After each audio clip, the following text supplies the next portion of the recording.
یەکێتی هۆی هەیە کە بیان وگرێ بەشداری نەکە پارتیش بەمەجرە هۆکار هەیە کە لەو ناجێگیری سیاسی لەو جێژاوەیە کە ئەو پۆستانەی کە یەکێتی داواکە پێدەدا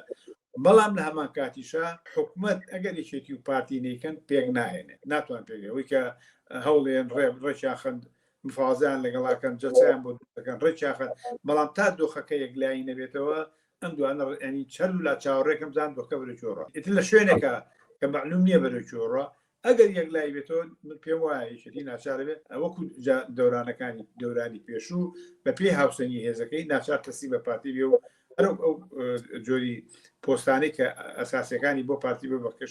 بەقەکەشی لە زۆری سەوزا یەکێتی کە هەست پۆستێکی بێت زۆنی سەوز دەستی خۆیانی پارتی هێزینەکانی شێوێ پۆستە ئەساسەکانی بێ بەڵام هیچ دەورێک ناتوان سەوزا بیرێ ینی کوردستان بە معنایەک دابەش بۆ لە بینی ئەم دوو هێزەیە حکوومەتەکە هەبێیان دەبێ نەبۆ خۆیان نەبۆ خەڵک هیچ قیمەتێکی نییە ینی ینی بەسەر حکوومەت هەیە نیە دۆخی یەکێتی لە ناوچەی زۆری